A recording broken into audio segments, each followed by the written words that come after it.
नमस्कार विद्यार्थी मित्रांनो, मी सागर जगताप सर पुन्हा एकदा स्वागत करतोय तुमचं आपल्या YouTube प्लॅटफॉर्मवरती. विद्यार्थी मित्रांनो, शालार्थ आयडी घोटाळा प्रकरण संपूर्ण राज्यभर आता सध्या गाजत आहे.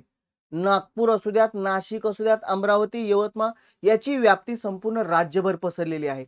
वेळच्या वेळी मी तुम्हाला या संदर्भातल्या अपडेट या व्हिडिओच्या चॅनलच्या माध्यमातून देतच असतोय.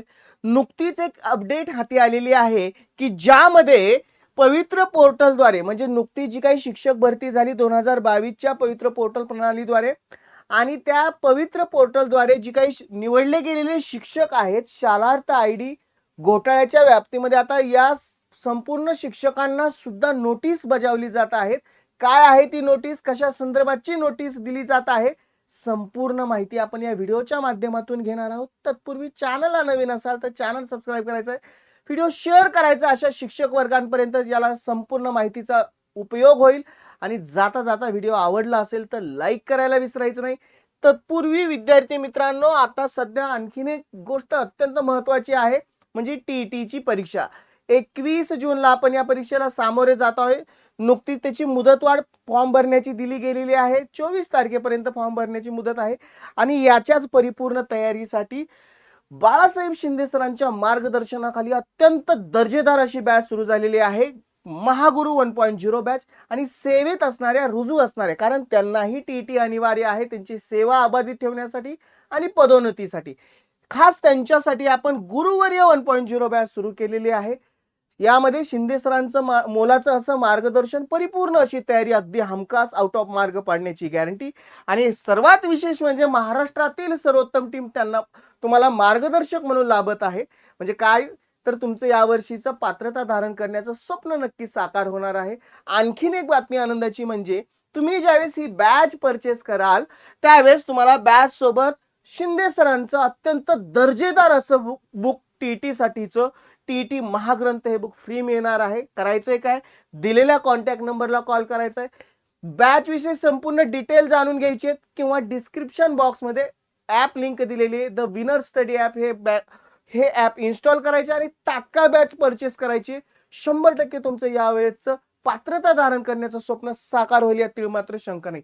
चला जाऊयात आत्ताच्या महत्वपूर्ण अपडेटकडे, कारण अपडेटच अशी आहे.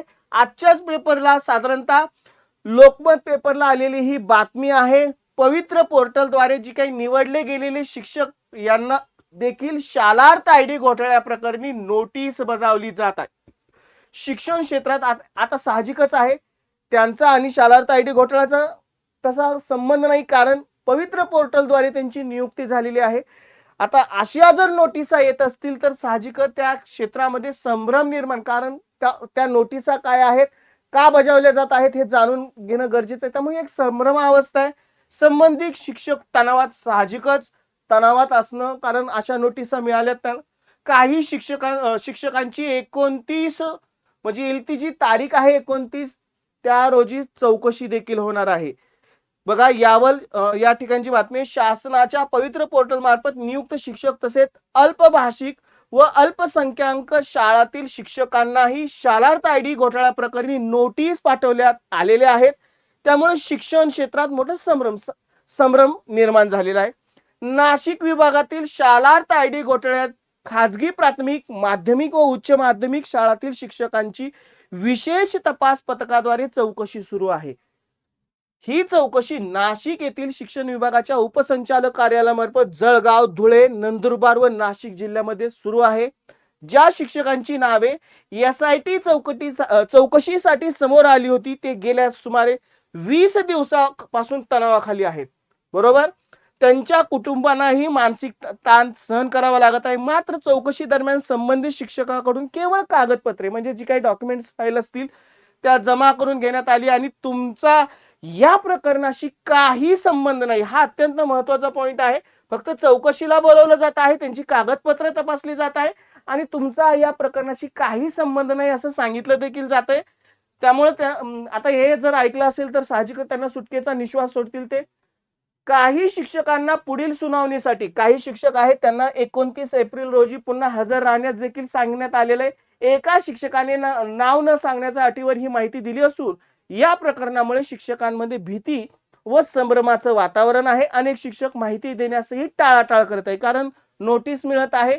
त्यांचा या प्रकार एकतर हे प्रकरण संपूर्ण राज्यभर गाजतंय आणि अशा जर नोटीस आल्यानंतर साहजिकच तणाव निर्माण होणं स्वाभाविक आहे आणि असे काही शिक्षक वर्ग आहेत, काही त्याविषयी भाष्य देखील करतायत.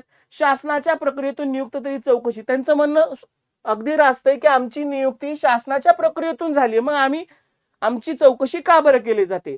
या चौकशी शासनाने पवित्र पोर्टल मार्फत नियुक्ती झालेले शिक्षक तसेच अल्पभाषिक व अल्पसंख्याक शाळातील शिक्षकांनाही नोटीस मिळालेत आणि त्यांची चौकशी केली जात आहे. चौकशीमध्ये काय बाब केली जाते चौकशी, तर तुम्ही जी काही कागदपत्र असतील, फाईल्स असतील ते तपासले जात आहेत आणि तुमचा या प्रकरणाशी काही संबंध नाही. फक्त एक जी काही आलेली वरची कारवाई आहे त्याप्रमाणे ती फॉलो केली जाते SIT कडून. हेच फक्त प्रोसेस आहे. म्हणजे यातून सांगण्याचं तात्पर्य की जरी तणावपूर्ण परिस्थिती असली तरी शिक्षकांनी ही गोष्ट समजून घ्यायची की फक्त एक चौकशी सुरू आहे. फक्त यातून त्यांच्या संपूर्ण नियुक्ती आपल्याला माहिती आहे शासनाच्या प्रक्रियेतून झालेली आहे, त्यामुळे त्यांना घाबरण्याचं कारण काहीच नाही. माहिती कशी वाटली कमेंट बॉक्स थ्रू जरूर कळवा. आवडली असेल लाईक करा. चॅनलला नवीन असाल तर चॅनलला फॉलो करायला विसरायचं नाही. चला विद्यार्थी मित्रांनो, मी सागर जगताप सर थांबतोय इथं. पुन्हा भेटू अशाच महत्त्वपूर्ण अपडेट घेऊन. Good bye and take care.